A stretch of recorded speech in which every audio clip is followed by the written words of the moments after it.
That's all trip. இது ஒரு auto மற்றும் கேப் புக்கிங் ஆப். டிரைவருக்கும் பேசஞ்சருக்கும் நடுவில் இந்த ஆப் இருந்துட்டு ரேட்டை தீர்மானிக்காம டிரைவரே ரேட்டை தீர்மானிக்கலாம். பேசஞ்சரும் அவங்க அர்ஜென்சியை பொறுத்து முடிவு எடுத்துக்கலாம். கீழே டிஸ்கிரிப்ஷன்ல இருக்க லிங்கை கிளிக் பண்ணி தட்ஸ் ஆல் ட்ரிப்பை டவுன்லோட் பண்ணிக்கோங்க.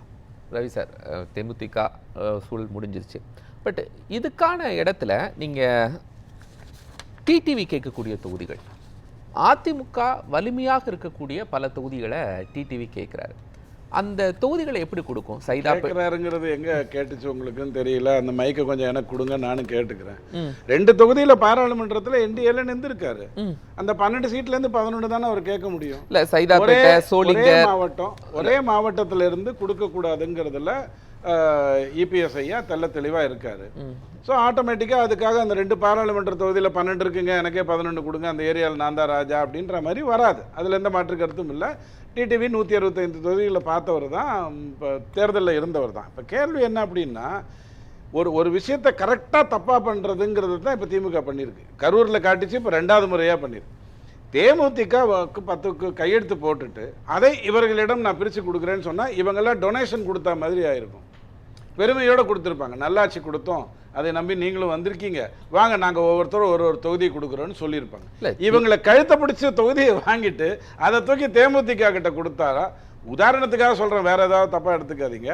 அதாவது அதிமுக விட்ட பலமா இருந்த ஒரு கட்சியை திமுக பக்கம் கொண்டு வந்துட்டாங்க அப்படிங்கிற ஒரு நேம் இருக்கு. ஏங்க 2011க்கு அப்புறம் அவங்க நின்ற ஏதாவது ஒரு தேர்தலில் அந்த கூட்டணி ஜெயிச்சிருக்கா? அவங்க ஜெயிச்சதை விட்டுருங்க, பாவம் போனா போது. அந்த கூட்டணி ஜெயிச்சிருக்கா 2011க்கு அப்புறம் அவங்க இருந்ததில்ல? இது வரைக்கும் இல்லையே. எத்தனை தேர்தல் நடந்தது? 14, 16, 19, 21, 24. இத்தனை தேர்தலில் தோத்தவங்க இங்கே வந்துட்டு அப்படியே பலப்பமா, என்ன பலமா மாற போறாங்களா?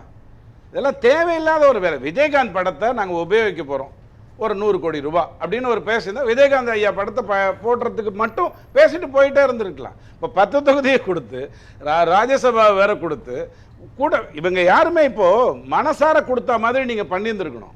இந்த கம்யூனிஸ்டோ அல்லது இவர்களோ விசிகாவோ, வாங்க நாங்கள் 5 ஆண்டு பொற்கால ஆட்சி நடத்தினோம், இது வரைக்கும் தமிழகம் பார்க்கல, நீங்கள் வந்திருக்கீங்க, உங்களுக்கு நாங்கள் ஒரு தொகுதியை கொடுக்குறோம்னு சொன்னால் அதனுடைய கதை வேற. கழுத்தை பிடிச்சி வாங்கிட்டு அதை தூக்கி கொண்டு போய் இப்படி கொண்டு போய் கொடுத்தீங்கன்னா தொண்டனுடைய நிலைமை யோசிச்சு பாருங்க. 8 வருஷம் 2017லேருந்து திமுக உழைக்கிறாங்க. அது வரைக்கும் கம்யூனிஸ்டும் அதிமுகவோட தான் இருந்தாங்க. விசிகாவும் தனி இதுங்கிற அடிப்படையில் தான் 2016 இருந்தாங்க. பட் 17லேருந்து இன்னி வரைக்கும் அவங்க ஏதாவது தப்பு பண்ணியிருப்பாங்க, எங்கேயாவது தவறான கருத்துக்களை சொல்லியிருப்பாங்களா? திமுகவுக்கு எதிராக சொல்லக்கூடிய வாய்ப்புகள் அதிகம் இருந்ததில்லை. இப்போ இவங்க கெத்தா தொகுதியெல்லாம் சொல்றாங்க. அதாவது எங்க அவர் விஜயகாந்த் அந்த ஸ்கூல்ல படிச்சாரு, அதனால அந்த தொகுதி கொடுக்கணும், விஜயகாந்த் இந்த இடத்துல தான் முதல் ஷூட்டிங் நடத்தினாரு, அதனால அந்த தொகுதி கொடுக்கணும்னு சொல்லிடுவாங்களோ. நான் பயந்துட்டேன். நல்ல வேலையா அதெல்லாம் ஒன்றும் பண்ணாம விருதாச்சலத்தில் ஜெயிச்சாரு, அதையாவது கொடுத்துருங்க, அதுக்கப்புறம் நாங்கள் எங்கேயுமே ஜெயிக்கல. அப்படி 2011 அந்த தொகுதிகளை 41 தொகுதிகள் அவங்க கிட்ட கிடைத்ததுங்கிறதே தாப்பாண்டியன் ஷோ எல்லாம் பேசினதுனால, இல்லைன்னா அவ்வளோ கொடுக்குற மாதிரி சுச்சுவேஷன் இல்லை. 41க்கு வந்து அவங்க ஜெயிச்சாங்க. கண்டிப்பாக விஜயகாந்த் அதை பயன்படுத்தி இருந்தாருன்னா இன்னைக்கு எங்கேயோ நல்ல இடத்துக்கு வந்திருப்பார். தேவையில்லாம குடைச்சல் பண்ணி அதனோட இதையை கெடுத்துட்டார். இப்போ இங்க வந்து இந்த திமுகவில் எஃகு கூட்டணி சார். இந்த எக்குனா இந்த ஆம்லெட் ஆப் பாயில்லாம் போடுறதுன்னு நினைச்சிடாதீங்க. எஃகு கூட்டணி ஸ்ட்ராங்கான ஒரு கூட்டணி. இங்கே இவங்களுக்குள்ள கொண்டு வந்து விட்டுட்டு இருக்கிறவண்டெல்லாம் தொகுதியை பறிச்சுட்டு பண்ண, இதை உல்டாவா பண்ணியிருந்துருக்கணும். கரூரில் நடந்த மாதிரி அடுத்த நாள் காலையில் நீங்க போய் கரூரில் நீங்க அடுத்த நாள் காலையில் போயிருந்தீங்கன்னா அது மக்கள் மேல ராத்திரியோட ராத்திரியா போனது பிரச்சனை. சிக்கல் இருந்துச்சு சார், நம்ம அதை புரிஞ்சுக்கிட்டோம் சார். இப்போ நீங்க அதிமுக பாஜக கூட்டணியிலே சொல்லுங்களேன், எந்தெந்த இடங்கள் கொஞ்சம் தொகுதிகளை பெறுறதுல சிக்கல் இருக்கும்? எங்கேயுமே இருக்காது. ஏன் தெரியுமா? அது எப்படி சார்? நான் சொல்லிடுறேன். 76 இடத்துல இல்லாமல் எப்படி? ரொம்ப சிம்பிள்ங்க. எனக்கு தெரிஞ்ச பாமர அறிவுல சொல்றேன். 2024 13 தொகுதியில் 2வது இடத்துக்கு வந்தாங்களா? 76 தொகுதி ஆப்ஷனை கொடுக்க போறாங்க. அந்த 76 தொகுதியிலேருந்து அவங்களுக்கு கொடுக்க போறது 27. எந்த குழப்பமும் இல்லை. அதே மாதிரி அதிமுகவை எடுத்துக்கோங்க. ஒரு 4-5 தொகுதியை தவிர மற்ற இடத்துலனா அவங்க 2வது நிலைக்கு வந்தவங்க. ஏசி சண்முகம் எந்த அளவில் வந்தாரு, எதனால தோத்தாரு தெரியும். சௌமியா மேடம் எதனால வந்தாங்க, எங்க தோத்தாங்கன்னு தெரியும். அழகா பார்த்துட்டு ஸ்ட்ராட்டஜிக்கலா தொகுதியை ஒதுக்கிட்டு போயிட்டே இருக்கலாம். பிரச்சனை என்ன தெரியுமா? தொகுதியை கொடுக்கறது யாரு? கண்டிப்பா எடப்பாடி ஐயா தான். இதுல என்ன மாற்று கருத்து இருக்கு? கேட்கறது ஒவ்வொருத்தருடைய உரிமை இல்லையா? இந்த மாதிரியா நாங்க போகும்போது கெத்தா உள்ள போய் எப்படியும் போராடி வாங்கிடுவோம். திமுக இருந்து 15 வாங்கிறோம், திரும்பி வரும்போது 5 போரும்னு சொல்லிட்டாங்க, 1 தான் குறைச்சாங்க. அதுலயே எங்களுக்கு ரொம்ப சந்தோஷம். என்ன ஒரு பேச்சுவார்த்தை நடந்தது? பேச்சுவார்த்தையில ஸ்டாலின் ஐயா உட்காரல, ஏன்னா அவர் ரொம்ப தாராளமான மனுஷன். கொடுத்துருவாருங்கிற பயத்தில் RS பாரதி, TR பாலு இவங்களெல்லாம் உட்கார வச்சு கேள்வி மேல கேள்வி கேட்க வச்சு அவமானப்படுத்தி அனுப்பியிருக்கீங்க.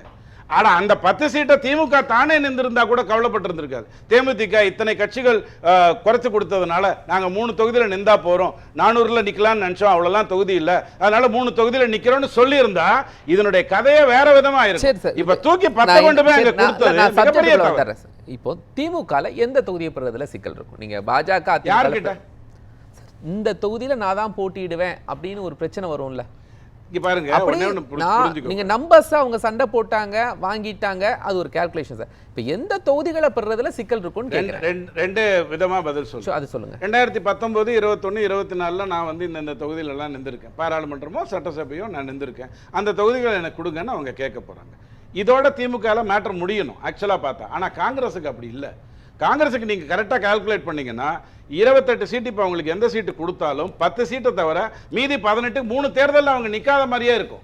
நீங்க காங்கிரஸுக்கு கொடுக்கப்பட்ட சீட்டுகள் எல்லாம் தொடர்ந்து பாருங்க. ஜெயலலிதா அம்மா அனுப்பிவிட்டதுக்கு பிறகு இந்த தொகுதியில் நான் நிற்கிறேன், இதே தொகுதியில் நான் திரும்பி நிற்கிறேன்னு காங்கிரஸால சொல்ல முடியாது. அங்க போட்டிருக்கோம் உங்களுக்கு அந்த இதுக்கு பக்கத்துல ஒரு 4 பிளாட் இருக்கு பாருங்க, அங்க போட்டிருக்கோம் உங்களுக்குன்னு விரட்டி அடிக்கப்பட்டிருப்பாங்க. காங்கிரஸ் ஜெயிக்கிறாங்க.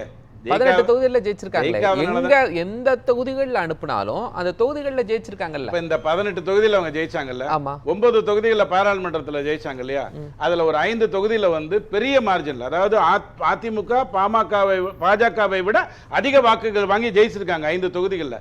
அந்த 5 தொகுதிகளுடைய எந்த சட்டமன்றத்திலையும் இது வரைக்கும் காங்கிரஸ் நிக்கவே இல்லை கடந்த 3 தேர்தலா. அவங்களுக்கெல்லாம் அங்க போட்டிருக்கேன், அங்க போய் வாங்கிக்கோங்க. கூட்டணி பலத்துல ஜெயிச்சிருவாங்கல்ல சார். சார் கூட்டணி பலத்துல ஜெயிக்கிறதா சொன்னார்ல, மார்க்சிஸ்ட் எப்படி ஜெயிச்சாங்க, அன்னைக்கு ஜெயலலிதாவுடைய வாக்குகள்ல ஜெயிச்சாங்க. இன்னைக்கு கூட்டணி பலத்துல எந்த தொகுதி ஒதுக்கினாலும் ஜெயிச்சிருவாங்கல்ல. இல்ல நான் ஒண்ணு சொல்லட்டுமா, ஒரு 60-70 வருடமா இருக்கக்கூடிய ஒரு கட்சி, எம்ஜிஆருடைய முதல் கூட்டணியிலே இருந்த ஒரு கட்சி மார்க்சிஸ்ட்ங்கிற அடிப்படையில் இன்னைக்கு பாவம் அவங்க 4 இந்தியா பூரா 6ல தான் இருக்காங்க. இங்க பெருசா இது இல்லைங்கிறத வச்சுப்போம். நான் என்ன கேட்கிறேன், ஒரு வார்த்தை சொன்னார், கோயம்புத்தூர்லயோ அல்லது திருப்பூர்லயோ நாங்க தொகுதி கேட்கிறோம், எங்களுக்கு கிடைக்க மாட்டேங்கிறதுன்னு சொன்னது கம்யூனிஸ்ட் தானே. தொழிற்சங்கங்கள் எங்க அதிகமாக இருக்கு? தூத்துக்குடியில வச்சிருக்கீங்க தொழிற்சங்கங்கள். தூத்துக்குடியில கொடுக்க சொல்லுங்க, கம்யூனிஸ்டுக்கு கொடுக்க சொல்லுங்க, கொடுக்க மாட்டாங்க.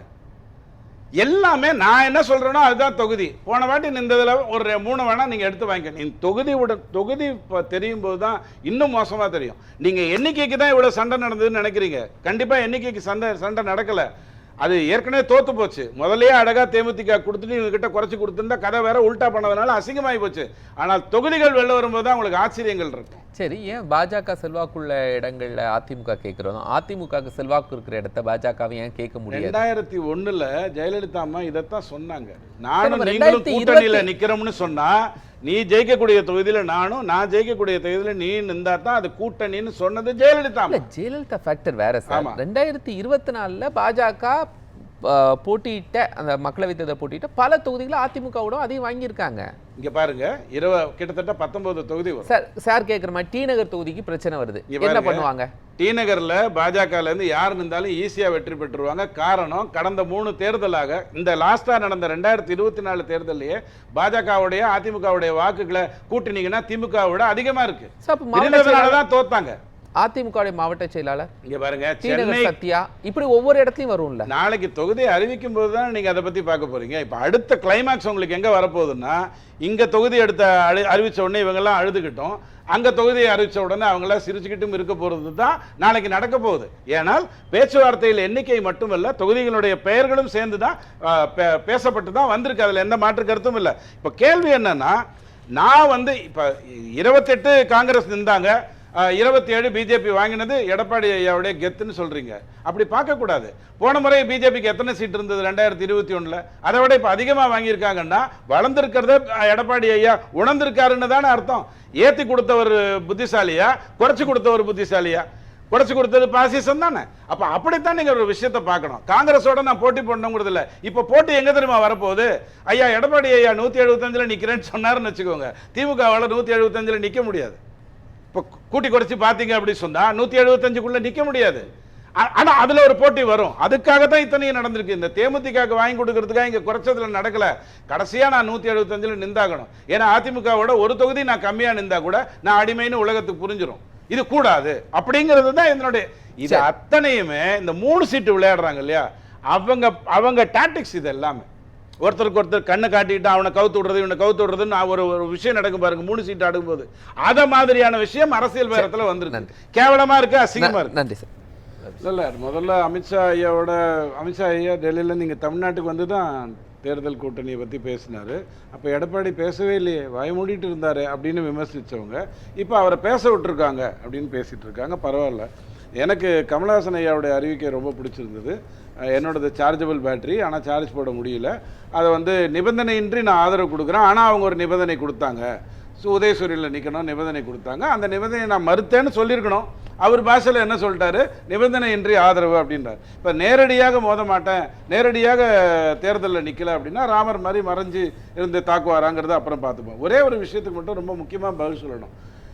பிரேமலதா மேடம் ஒரு 10 தொகுதியை ஜெயிச்சு ஆனால் திமுக தோத்து இந்த 10 தொகுதினால அவங்க அங்கேருந்து இங்கே ஜம்ப் வந்துடுவாங்கங்கிறது மட்டும் தமிழகத்தில் நடக்கவே போகிறதில்ல. ஏன்னா இவங்க 10ல் ஜெயிச்சாங்கன்னு சொன்னால் திமுக 4043 தொகுதியில் ஜெயிச்சிரும். அப்போ தான் இவங்களால 10லே ஜெயிக்க முடியும். அதனால் அந்த விஷயம் இல்லை. ஜெயலலிதா அம்மாவும் சின்னத்தை எங்கள் சின்னத்தில் போட்டி போடுங்கன்னு சொல்லியிருக்காங்க. யாருக்கு சொல்லியிருக்காங்க? தனியரசு ஐயாவுக்கு சொல்லியிருக்காங்க, கருணாஸ் ஐயாவுக்கு சொல்லியிருக்காங்க. கம்யூனிஸ்டுக்கோ திருமாவளவனுக்கோ திருமாவளவனுக்கோ சொல்லலை. கட்சியை நடத்தி கொண்டிருக்கிறவங்களுக்கு அந்த மாதிரி சொல்லலை. வித்தியாசம் பெரிய அளவில் இருக்கு. எதேச்சாதிகாரத்தின் உச்சகட்டம் திமுக காட்டியிருக்கு. நான் யார் தெரியுமா அப்படின்னு காட்டியிருக்கு. யாருங்கிறது 4ஆம் தேதி காலையில் ஒரு 11 மணிக்குள்ள தெரிஞ்சிடும். நன்றி.